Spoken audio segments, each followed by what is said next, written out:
चौंकाने वाली कहानी सामने आई जब अमेरिका के एक पूर्व राष्ट्रपति ने ग्रीनलैंड खरीदने की बात की। और यह सिर्फ एक ख्याल नहीं था, बात मिलिट्री एक्शन यानी सैन्य हमले तक पहुंच गई थी। तो सवाल यह है कि इस विशाल बर्फीले द्वीप में आखिर ऐसा क्या खास है।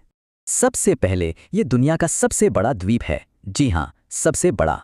नाम भले ही ग्रीनलैंड हो, पर इसका 80% हिस्सा मोटी बर्फ की चादर से ढका है। और आबादी सिर्फ 57,000 के करीब, एक छोटे शहर जितनी। तो फिर इसमें इतना कीमती क्या है? पहला कारण है इसकी लोकेशन।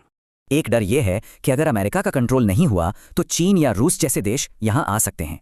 इसकी आर्कटिक लोकेशन रूस से आने वाली मिसाइलों पर नजर रखने के लिए एकदम परफेक्ट है। लेकिन लोकेशन ही सब कुछ नहीं है, बर्फ के नीचे छिपा है इसका असली खजाना।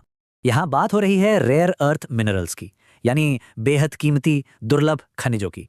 ये खनिज आज की टेक्नोलॉजी के लिए बहुत जरूरी हैं, स्मार्टफोन से लेकर फाइट और जेट तक में। और अब आते हैं तीसरी वजह पर, इतिहास में नाम दर्ज कराने की चाहत। इसे डील ऑफ द सेंचुरी या सदी का सबसे बड़ा सौदा बनाने का विचार था। सोचिए, दुनिया का सबसे बड़ा द्वीप खरीदना, ये नाम हमेशा के लिए इतिहास में दर्ज हो जाता। लेकिन इस पूरे प्लान में एक बहुत बड़ी और चौंकाने वाली पेचीदगी थी। बात यह है कि ग्रीनलैंड कोई आज़ाद देश नहीं है, बल्कि वो डेनमार्क का एक हिस्सा है।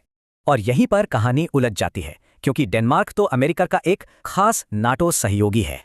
मतलब सैन्य हमले की धमकी एक ऐसे इलाके को दी जा रही थी जिसकी रक्षा अमेरिका का अपना साथी देश करता है।